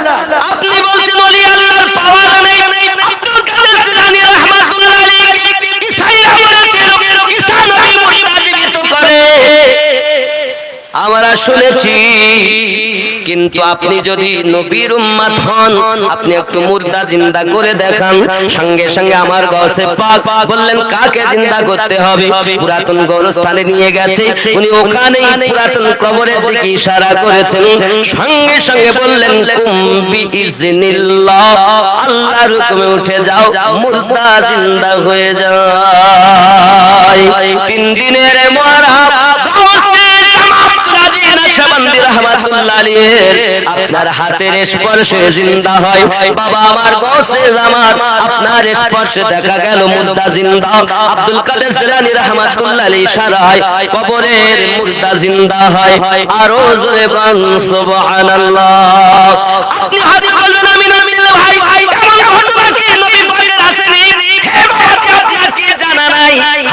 জাবের রাদিয়াল্লাহু তাআলা নূর বাড়ি দুই বাবা আমার দুইটা মরা বাচ্চা ছিল জাবের রাদিয়াল্লাহু তাআলা নূর বাড়ি আপনারা ঘটনাটা পুরো বলা যাবে না খুব সারমর্ম বোঝাতে চাচ্ছি প্লেনে ঢুকাতে চাচ্ছি আমার নবী আপনার নবী জাবের রাদিয়াল্লাহু তাআলা নূর বাড়িতে দাওয়াত খেতে গেলেন আব্বাজি আমার মরা বাচ্চাকে শুইয়ে মা রান্না করতেছে আমার নবী আসবে আমার বাড়ি আই মঙ্গলাটি গ্রামের মা খালা শুনে নাও না রাতের বেলা নবী আমার হাদিস শরীফে বলেন সন্তানের থেকে বেশি ভালোবাসো আব্বা মায়ের থেকে বেশি ভালোবাসো পৃথিবীর জমিনে যত বেশি মহব্বত করবে নবীজিকে তত বেশি দিদার পাবে নবীজিকে সুবহানাল্লাহ। হাদিস প্রমাণ করছে বাবা হযরত জাবের রাদিয়াল্লাহু তাআলা বাড়ি রান্না চলতেছে দুটি বাচ্চা মারা গেছে এক ভাই আর এক ভাইকে জবাই করে দেয় এক ভাই আর এক ভাইকে জবাই করে বকরি জবাই করে নবী আসবেন তাই একটা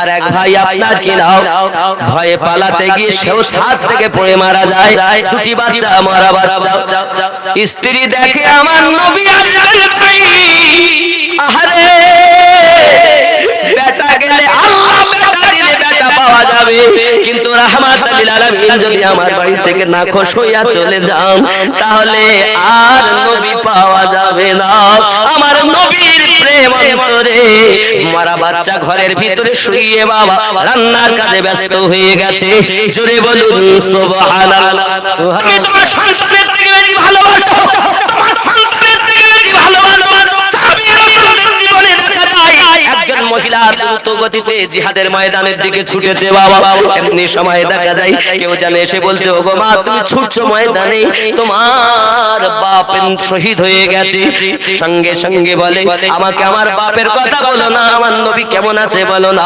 আবার একজন বলতেছে তোমার স্বামী শহীদ হয়ে গেছে আবার আগিয়েছে আর একজন বলছে তোমার বড় ভাই শহীদ হয়ে গেছে আর একজন বলছে তোমার মামা শহীদ হয়ে গেছে ওই মহিলাটি ও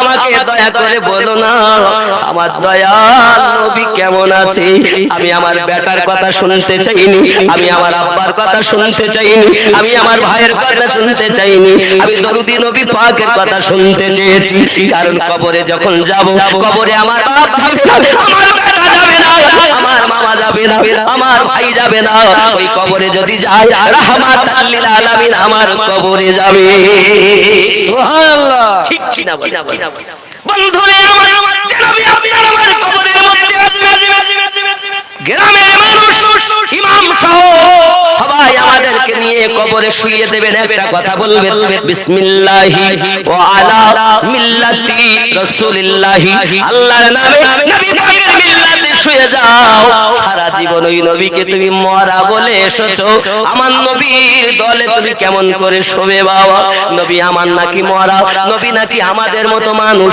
জোরে বলুন না উযবিল্লাহ আলহামদুলিল্লাহ। একজন ব্যক্তি বলে নবী আমাদের মতো মানুষ আপনি কি একমত কোরআন শরীফের একটি আয়াত পেশ করে তারা কুল ইন্নামা আনা বাশারুম মিসলুকুম ইউহা ইলাইয়া তারা বলে নবী আপনি বলে দিন আমি একজন তোমাদের মতো মানুষ ইউহা ইলাইয়া আমার প্রতি আল্লাহর ওহী অবতীর্ণ হয় আবা আমার আমি এই কথাটা বোঝানোর জন্য আপনাকে একটা স্যাম্পল দেব কারণ দেখবেন কুল ইন্নামা আনা নিশ্চয় আমি একজন মানুষ তোমাদের মতো ইন্নামা নিশ্চয় এই নিশ্চয় কথাটা কিসের উপরে এসেছে আনার উপরে না বাশারুমের উপরে আনার উপরেও আসেনি বাশারুমের উপরে আসেনি বাশারুন এই বাশারুন শব্দের উপরে ইন্নামা আসেনি এই গ্রামার প্রমাণ করতেছে এই ইন্নামা এসেছে মিসলুকুমের উপরে জোরে বলুন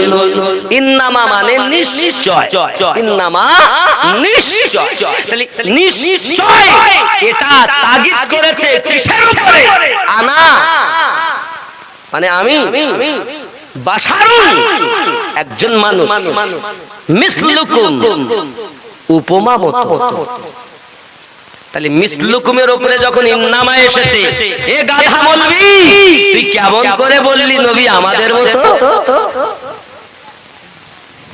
এই আয়াত প্রমাণ করছো আসলে কিছুই জানে না। 12 বছর পড়ুক আর 40 বছর পড়ুক, ইবলিসের মতো জ্ঞান নিয়ে নবীকে চিনতে পারবে না। নবীকে চিনতে গেলে সিদ্দিক আকবর রাদিয়াল্লাহু তাআলার মতো মহব্বত লাগবে। ঠিক কি না বলে? হাদিস এই কোরআনের আয়াতটা শুনুন। তাহলে আমি একটা উপমা দেব, মিসলুকুমের উপরে এসেছে। মিসলুকুম বলতে মনে করেন 3 বন্ধু যাচ্ছে সফরে। 3 বন্ধুর মধ্যে এক বন্ধুর কাছে একটা আংটি আছে, আংটি তা আংটি দেখি দেখি খুব সুন্দর আংটি, যে এই আংটিটা সত্যি এত সুন্দর নকশা, একদম সোনা। কত দাম দিয়েছে গো? তার একজনের কত আর নেবে? দাম 14-15 হাজার টাকা হবে। তখন আর একজন বন্ধু বলতে কই দেখি আমার কাছে দাও দিন। সে নিয়ে বলতে বাহ বাহ খুব সুন্দর নকশা, যে এর দাম না অত হবে না, তবে 12-13 হবে। আর এক বন্ধু যাচ্ছে রাস্তা দিয়ে, দেখো কি ব্যাপার, তোমরা কি আলোচনা করছো? তো সে ছিল স্বর্ণকার, তাহলে ও ভালো চেনে সোনা না চাঁদি না রূপো, ও ভালো চেনে। এখন তোমরা কি আলোচনা করছো? তাহলে আংটি, তাহলে কই দেখি। ও দিয়েছে, বাহ বাহ সত্যি খুব সুন্দর ভালো আংটি, নকশাটাও খুব ভালো, একদম সোনার মতো। তখন আর একজন বলতেছে তাহলে ওর দাম 200-250 হবে। কি বলে যে 200-250 হবে। আর একজন বলে না তাহলে ওর দাম 250-300 হবে। আর আগে দাম কত ছিল? 14-15 আর 12-13। ও কি বলেছে যে সোনার নয়, ও কি বলেছে একদম সোনার মতো। এরা তো তাহলে কি সোনার নয়, তাহলে কি সোনার না, তাহলে দাম বেশি। হে বাবা, আগে দাম 14-15 ছিল, 12-13 ছিল, আর শুধুমাত্র বলেছে সোনার মতো। মতো বলাতেই দামও কমে গেল, পাওয়ারও। আল্লাহ এটাই বলেছেন মিসলুকুম, তোমাদের মতো। এই আয়াতই প্রমাণ করে ইন্নামা আনা বাশারুম মিসলুকুম।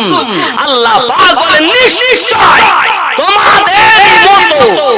তাই মানে নবী আমাদের মতো। কথা বলেন, মতো মানে কি? যাদের এই মতো জ্ঞানটুকু নেই তারা মোতার দোয়া খুঁজে পায়, হাগার দোয়া খুঁজে পায়।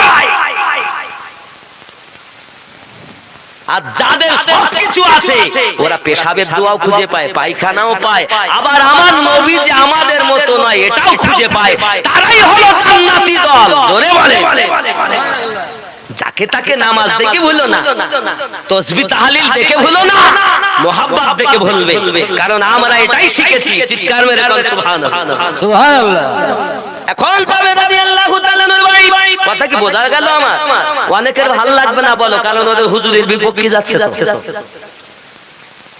এই জন্য আমি বলি, আমি কারোর মুখ দেখে কথা বলি না, আমি রাসূলে পাক ও আলে পাক ওলি আল্লাহর মোহাব্বত দেখে কথা বলি।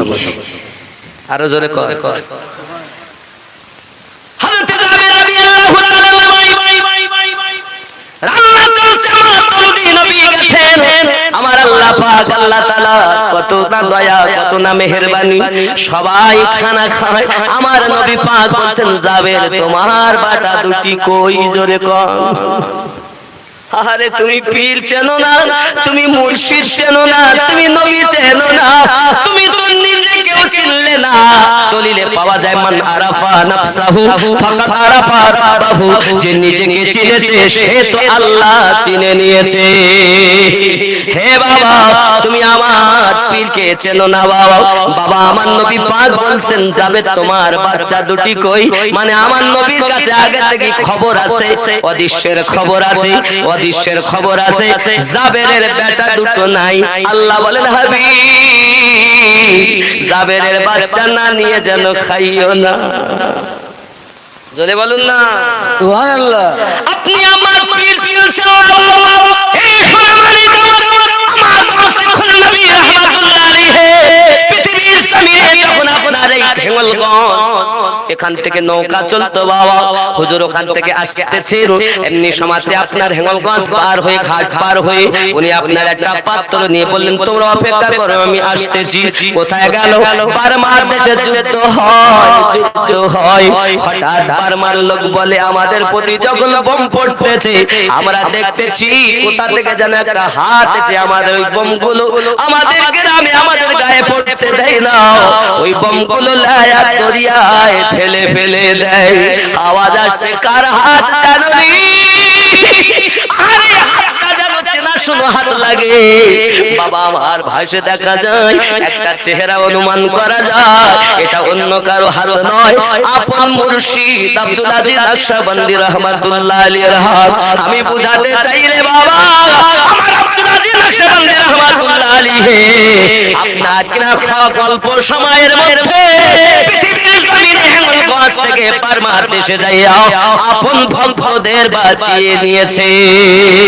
সুবহানাল্লাহ। অনেকে বলে কথা মিথ্যা কথা, তাহলে যারা ফুরফুরা সিলসিলার মানুষ আমি তাদের বলতে চাই যদি তাই হয় আমাদের পীরে শুধু না আপনারাও তো বর্ণনা করেন আপনাদের পীরের সম্পর্কে কিরকম, তাহলে বোঝা যাচ্ছে। একটা ঘটনা শোনেন খুব সারমর্ম। মেজে হুজুর পীর কিবলা ওনার নাম কি ছিল জানেন? আবু জাফর সিদ্দিকী। জোরে বলুন সুবহানাল্লাহ। এখন উনি বসে আছেন মুরিদদেরকে নিয়ে, ভালো বুঝবেন আমার কথাটা, বোঝার চেষ্টা করি। আমি বলো দালালি কথা বলিনি, বলো বাবা আমি যা বলতেছি বোঝার ক্ষমতা থাকলে বুঝবেন, আর যদি গিরগেটি হন তা প্লাস্টিক হয়ে থাকবেন, নিজে দেখবেন যে আমারও তো ঘাটতি হয়ে যাচ্ছে, মানবেন। কথা বুঝেছে? মেজে হুজুর পীর কিবলা রহমাতুল্লাহ আলাইহি বসে আছেন, কিছু মুরিদ আছে, এখন আলোচনাই করছেন। করতে করতে করতে করতে উনি একটা চাদর মুড়ি দিয়েছেন, এরকম করে চাদর মুড়ি দিয়ে বসিয়ে আছেন। 20 মিনিট 25 মিনিট যায়, আধ ঘন্টা যায়। হঠাৎ দেখতে চাদর খুলেছেন, এই হাঁটুর নিচে কাদা, চরের কাদা। শহীদ হুজুরে কাদা কেন? তাহলে বাবা ওয়া শুনছেন না, হুজুর বলতে বসে থাকতে কাদা হইলো কেমন? তাহলে বাবা আমার এই ওই চট্টগ্রামের কিছু মানুষ আমার কাছে আসছিল নৌকায় করে, আর নদীতে এত জোরে ঝড় উঠেছে যে ওদের নৌকা একদম চরে তুলে দিয়েছে, ওরা তো আর আসতে পারে না। তাই আমি এখান থেকে চট করে গেছি একটা ছোট নৌকা নিয়ে, ওটাকে টেনে আমি ওদের নদীতে থুয়ে ওই নৌকাটা চরে আমি একদম বেঁধে ওই চর দিয়ে হেঁটে আইছি, তাই কাদা। তার মানে কি? পীর ফুরফুরা থেকে চট্টগ্রাম যেতে পারে নিমিষের মধ্যে, আর আমার নবী মঙ্গলাটি আসতে পারে না। এইরকম যাদের ধারণা পীরের বেলায় উপরে আর নবীর বেলায় নিচে, তাদেরকে আমরা মানি না। আমি এটাই বোঝাতে চাচ্ছি, যদি পীরে সত্য হয় তাহলে আমার নবীটা কি সত্য হবে না? আমি এটাই বোঝাতে চাচ্ছি, যারা ওই নবুয়াতের ছায়া থেকে বেলায়াত হয়ে ওলি হয়েছে, তাহলে পীরেরটাও ঠিক আর নবীটা আরো ঠিক। ঠিক কিনা? কথা বুঝতেছেন না? আমার কথা ভুল বুঝবেন না। তাহলে আমরা পীরের বেলায় 16 আনা আলোচনা করব কারামাত, আর নবীর মুজিজার বেলায় কি হয়তো গাজালা করে বলতে নবী কিচ্ছু পারে না। তার মানে ফুরফুরা শরীফ থেকে বসে বসে বাংলাদেশ দেখতে পাচ্ছেন, আর আমাদের নবী মদিনা থেকে আমাদের দেখতে পাচ্ছেন না। নাউজুবিল্লাহ বলেন। আমি বুঝাতে যাচ্ছি, খুব ভালো করে বুঝবেন। আমরা হলাম সুন্নি, আমাদের আকীদা উপর থেকে নিচে পর্যন্ত ঠিক আছে। আমাদের মুর্শিদ ওলি আল্লাহকেও আল্লাহ দিয়েছেন ক্ষমতা, তাই তারা ক্ষমতা পেয়েছেন। আমাদের নবীকেও আল্লাহ দিয়েছেন ক্ষমতা, তাই তারা ক্ষমতা পেয়েছেন। আমাদের ওলি আল্লাহদের ক্ষমতা আল্লাহর দেওয়া, আমাদের নবীকেও ক্ষমতা আল্লাহর দেওয়া। জোরে বলে বলে। আর যারা নিজের পীরের ক্ষমতাটা তো বর্ণনা করে গেল 16 আনা, আর নবী পাকের বেলায় ক্ষমতায় যাদের মুখ বেঁকে যায়, বুঝতে হবে আসলে নিজের বাপেরটা তো ওচো করতে চায়। আর যে নবী কোরআন শরীফ এনে দিয়েছেন, যে নবী হাদিস, যে নবী আমার নামাজ এনে দিয়েছেন, যে নবীর ওসিলায় তামাম দুনিয়া পেয়েছি, ওই নবীর সম্মান বলতে গেলে মুখ কালো হয়ে যায়। বুঝতে হবে ওর ভিতরটাই খারাপ, ভিতরটাই। আমি এটাই বুঝাতে চাচ্ছি আসলে ওলি আল্লাহদের ক্ষমতা আল্লাহ দেওয়া এটা সত্য, নবী পাকেরও দেওয়া বেশি সত্য। এখন ওলি আল্লাহকে আল্লাহ বেশি ক্ষমতা দিয়েছেন না রাসূলুল্লাহকে ক্ষমতা বেশি দিয়েছেন? কথা বলেন না কেন? তাহলে নবী ক্ষমতা বেশি না কম? আমার কথা বলে সবার ভালো লাগবে না বলো, কারণ ওদের হুজুরিরা ওদের অন্যরকম বুঝিয়ে দেখি, ঠিক না? অন্যরকম বুঝিয়ে রেখেছে। আর আমি বুঝাতে চাচ্ছি বাবা, আপনি যেমন পীরেরটাও ঠিক বলছেন, আমরা বলি ঠিক, নবীরটাও মেনে নাও ঠিক। জোরে বলে সুবহানাল্লাহ। নবীর বেলায় ঠিক হবে আর পীরের বেলায় ঠিক হবে, এ তো শব্দ বেশি গিরগে ঠিক, ঠিক কিনা? তার মানে আমি বুঝাতে চাচ্ছি যারা আল্লাহর আউলিয়া বান্দাবার হক তাদেরকে আল্লাহ ক্ষমতা দিয়েছেন, তারা আল্লাহ পাকের দেওয়া ক্ষমতায় তামাম পৃথিবীর খবর রাখেন। জোরে বলে সুবহানাল্লাহ। এ বিশ্বাস রাখতে হবে কিনা বলেন? আব্বাসি আমার সোনা মানিকেরা, হযরতে জাবের রাদিয়াল্লাহু তাআলা আনহুর বাণী দায়িত্ব অনেক হয়ে গেল, রাত হয়ে গেছে অনেক, 12:30। বাবা আমার কথা রাগ করলেন আপনি? আমি কি কোনো দলিলের বাইরে কথা বলেছি, যুক্তির বাইরে কথা বলেছি? আমার বক্তব্য হলো এটা, পীর ও মুর্শিদের যদি আল্লাহ দেওয়া ক্ষমতা থাকে এরকম, রাসূলুল্লাহর ক্ষমতা আল্লাহ কতটা দিয়েছেন? ওরা এটাই রাসূলুল্লাহর বেলায় ওদের মুখ বেঁকে যায়। তার মানে নবীকে ওরা আল্লাহ দেওয়া ক্ষমতা মানে না, পীরের বেলায় মানে। হে বাবাজি আমার, সোনা মানিকেরা আমার, আর আমাদের তরিকতের নিয়ম হলো আমরা কোন পীরকে ছোট করি না, আপন আপন পীর ও মুর্শিদ সব আপন আপন জায়গাতে সঠিক আছে। আমরা খালি বলি আমাদের তারা। জোরে সুবহানাল্লাহ। আব্বাজি আমার সোনা মানিকেরা, জাবের রাদিয়াল্লাহু তাআলা নূর বাড়ি নবী আমার খাচ্ছেন না, খাওয়া দাওয়া আপনার কিনা বন্ধ করে বলছেন কই বেটাকে ডাকো, বিবিকে গিয়ে বলছেন বিবি বেটা দুটি কই, সঙ্গে সঙ্গে বলছেন না যে মারা গেছে, কাফন পরিয়ে শুইয়ে রেখেছে। বিবি দেখছেন নবী যদি চলে যায়,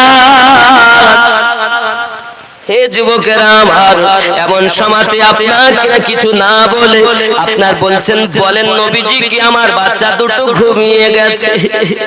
মনের কথা মনে মেরে ঘুমের কথা যখন বাহানা করতেছেন, জাবের রাদিয়াল্লাহু তাআলা এসে বলছেন হুজুর বাচ্চা দুটো ঘুমিয়ে গেছে। আমার নবী পাক বলেন ওই ডাকো না, হুজুর যারা খুব ঘুমিয়ে গেছে এখন উঠবে না। আমার নবী বলেন কোথায় ঘুমিয়েছে আমাকে নিয়ে চলো। আমার দরদি নবী সেখানে গেলেন, বাচ্চা দুটি মারা বাবা, আমার মা কাঁদে, আব্বা কাঁদে, স্বামী আমার, আমি আপনার কাছে কথা আপনার কিনা গোপন রেখেছি। কেন গোপন রেখেছো বিবি? কারণ নবী গেলে নবী পাবো না, বেটা গেলে বেটা পাওয়া যায়, তাই আমি বেটার থেকে বেশি নবীকে ভালোবাসি বলে আমি মরা বাচ্চা শুইয়ে রেখেছি। আমার নবী আপনার নবী ওই মরা বাচ্চার কাছে যাইয়া চোখে যখন হাত দিয়েছে, আল্লাহ নবীর ওই পাওয়ার কুদরতি ওয়ালা আল্লাহ দেওয়া ক্ষমতায় হাত মোবারক বাচ্চার চোখে দেওয়াতে সঙ্গে সঙ্গে বাচ্চা জীবিত হয়। জোরে বলুন, বোঝা গেল হযরত আমাদের নবী পাক সাল্লাল্লাহু আলাইহি সাল্লামের হাত মোবারকের বরকতে জাবের রাদিয়াল্লাহু তাআলার বাচ্চা জীবিত হয়।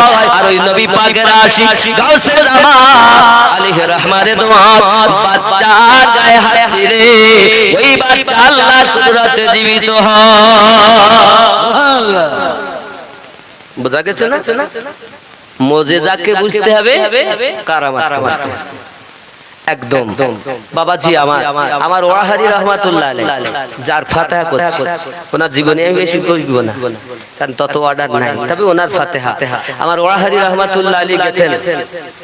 এখন ওরা বলে হুজুর এই যে যখন তা পরীক্ষা করতে তা যে ঘরে বসতে দিয়েছে বাবা, ওই খাটের উপরে তলায় আল্লাহ মানে নাম লিখেছে মুহাম্মাদুর রাসূলুল্লাহ সাল্লাল্লাহু আলাইহি ওয়াসাল্লাম লিখে কাপড়ের তলায়, খাটিয়ার তলায়, তার উপরে বেডশিট, তার নিচে ওইটা লিখে রেখে দিয়েছে। হুজুর এসে যে নবীর পাগল কেমন পিঠ দেখবো। বন্ধুরে আমার রাহমাতুল্লাহ আলাইহি খাটে বসতে হুজুর বসুন, হুজুর আমার বসেন না। বাড়িওয়ালা আবার বলে হুজুর বসেন, হুজুর বসছেন না। হুজুর আপনি দয়া করে বসুন। গাউসে ওয়াহারি বলেন বাবা রে, যে নবী না হলে আমি আলিমুদ্দিন সৃষ্টি হতাম না। ওই নবীর নাম আমার নিচে থাকবে, আর ওই নাম মোবারকার উপরে আমি বসতে পারি। এত বড় বিয়াদব আমি আলিমুদ্দিন নয়। জোরে বলো সুবহানাল্লাহ, নারায়ে তাকবীর, নারায়ে রিসালাত। ইয়া রাসূলুল্লাহ, নারায়ে হায়দারি। অনেকে বলছে নারায়ে হায়দারি বলবো কেন? এই আরেকশো। আচ্ছা আপনি বলেন বাবা, বেলায়াতে ওলি হয়, তাই কি না? তাহলে আমি যদি আমার পীরের তাকবীর খুঁজে পাই, তো বেলায়াতের যিনি সর্দার তার নামে তাকবীর হবে না? কথা বলেন না কেন? জানি না আপনাকে কে কি বুঝিয়েছে, আমার দেখার দরকার নাই। তবে যদি ওলি বলেন, তো ওলিদের সরতাজ আলী, ওই আলীকে আগে ডাকলে তারপরে পাওয়া যাবে ওলি। জোরে বলে, এজন্য চিৎকার মেরে বলে নারায়ে হায়দারি। এক শ্রেণীর লোক বলতেছে যে বাবা ও তো ওই কারা, আমরা শিয়া হতে যাব কেন গো? আমরা শিয়া হতে যাবই বা কেন? আমরা কি শিয়া? আমরা কি খারেজি? আমরা কি দেওবন্দি? আমরা কি সুন্নি? আমরা সুন্নি। আমাকে যদি কেউ সারাদিন সুন্নি সুন্নি বলে তো একবার আমার রাগ হবে, কিন্তু আর একজনকে যদি তুমি দেওবন্দি বলো তো রাগ হয় না? তার মানে বোঝা যাচ্ছে নামটা শুনতেও ভালো না। আমাকে কেউ যদি সারাদিন সুন্নি বলে আমার একবারও রাগ হয় না, তোমাকে বললে তুমি রাগ করো কেন? তার মানে শুনতেও ভালো না। আমরা কেন হতে যাব খারেজি, ওয়াহাবি, দেওবন্দি, কাদিয়ানি? কেন হতে যাব? আমরা কেন শিয়া হতে যাব? এবার আমি আপনাকে, শিয়া এর অর্থ হলো অনুসারী। শিয়া মানে কি? অনুসারী, অনুগামী। এটা বানানো দল। আসলে দেখবেন দল ছিল খারেজিয়া, রাফজি, আর সবাইকে মানে সেটা হলো সুন্নি। জোরে বলে, আরো জোরে। হে বাবা, পৃথিবীর জমিনে বলছে না না ওরা ডাকে, পাগল, ওরা ডাকে ওদের মতো করে, আমরা ডাকি আমাদের মতো করে। কারণ আমরা যদি ওলি বলবো, তো ওলি এসেছে আলী রাদিয়াল্লাহু তাআলার ঘর থেকে। জোরে বলে, ওলি এসেছে আবু বকর রাদিয়াল্লাহু তাআলার ঘর থেকে, ওলি এসেছে ওমর রাদিয়াল্লাহু তাআলার ঘর থেকে, ওলি এসেছে। এজন্য আমরা বাবাজি আমাদের এই শাজারা মোবারক আপনি দেখুন, হযরতে সালমান ফারসি রাদিয়াল্লাহু তাআলা, হযরতে আপনার কিনা দেখা গেল ইমাম বাকার রাদিয়াল্লাহু তাআলা, ইমাম জাফর সাদিক রাদিয়াল্লাহু তাআলা আমাদের শাজরা মোবারকার ইমাম। জোরে বলে, আছে না নাই? আছে না নাই? ইমাম জাফর সাদিক, ইমাম জাফর সাদিক। হে বাবাজি, আমার অনেকে মানে না। আরে ওলি আল্লাহই তো এসেছে এই আলে পাক থেকে। আরো জোরে বলে, তাকে যারা অনুসরণ করে সব ওলি আল্লাহ, আর তাদেরকে যারা না মানে ওরা ডুপ্লিকেট, অরিজিনাল না। অরিজিনাল বাবা এখন গিল্টের মানে সোনার মতো দেখতে, গিল্টের সোনা, একদম সোনার মতো না। এই নকলের জ্বালায় আসলের আর দাম নেই। নকলে এত ভরপুর, আসল কারা? আলে পাক থেকে আবু বকর রাদিয়াল্লাহু তাআলা, ওমর রাদিয়াল্লাহু তাআলা, উসমান জিন্নুরাইন, মাওলা পাক, হযরত হাসানে পাক, হযরত হুসাইনে পাক, হযরত ইমাম বাকারে পাক, হযরত জাফর সাদিক পাক, ইমাম আপনার কিনা ইমাম। এমনি করে আপনার দেখা গেল পৃথিবীর জমিনে যে 12 ইমাম, ইমাম আলী রাজা, ইমাম মুসা কাজিম, ইমাম নাকি আলী, ইমাম নাকি আলী, ইমাম হাসান আসকারি, 12 ইমাম, ইমাম মেহেদি। জোরে বলুন সুবহানাল্লাহ। এই 12 ইমাম অনুযায়ী যারা আল্লাহর ওলি হলো তারা, আর এই 12 ইমাম যারা মানে না তারা মিন দুনি আউলিয়া, তারা দুনিয়ার আউলিয়া। আর যারা 12 ইমাম অনুসরণ করে আল্লাহ এবং নবীকে রাজি করেছে তারা হলো আলা ইন্না আউলিয়া। তাদের সম্পর্কে আল্লাহ বলেছেন আলা, খবরদার, ইন্না আউলিয়া আল্লাহ, নিশ্চয় আল্লাহর প্রিয় বান্দা যারা, লা খাউফুন আলাইহিম, নেই কোনো ভয় ভবিষ্যতের, ওয়ালা হুম ইয়াহজানুন, না আছে অতীতের কোনো চিন্তা। তো ভবিষ্যতের ভয় যাদের নাই, গুজরে যাওয়া চিন্তা যাদের নাই, তারা হলো আল্লাহর আউলিয়া। জোরে বলুন। তাহলে আপনি যদি ওলি মানেন তা আলীকে মানতে আপনার রাগ হয় কেন? তাহলে আমরা প্রথম থেকে দেখি আব্দুল কাদের জিলানী রাহমাতুল্লাহ আলাইহি, তিনি কি ওলি আলী মেনেছেন? অবশ্যই। সুবহানাল্লাহ। খাজা গরিব নওয়াজ মাইনুদ্দিন চিশতি আজমিরি, তিনি কি আলী মেনেছেন? অবশ্যই। আপনার জানা নাই, আপনি চোখে গিয়ে দেখে আসবেন, আমি আমিনুদ্দিনের কথার সঙ্গে মিলাবেন। আপনি যখন আজমির শরীফে যাবেন, মূল গেটে দেখবেন একটা কবিতা লেখা আছে, উর্দুতে লেখা আছে। কি লেখা আছে? শাহ হাসান হুসাইন, বাদশাহ হুসাইন, তি আস্ত হুসাইন, তি পানা আস্ত হুসাইন, সরদার তাকে বিনায়ে লা ইলাহা আস্ত হুসাইন। তার মানে হুসাইন পাকের দিওয়ানা গরিব নওয়াজ আগে, তারপরে ওলি হয়েছেন পরে। শেষ করি, দেরি করব না। আচ্ছা, আমরা কোন মাযহাবকে মানি? কথা বলেন, আমরা কোন মাযহাবকে মানি? হানাফি মাযহাব। এই হানাফি মাযহাবের ইমামের নাম নোমান ইবনে সাবিত আলাইহি রাহমাতুল্লাহ রিদওয়ান।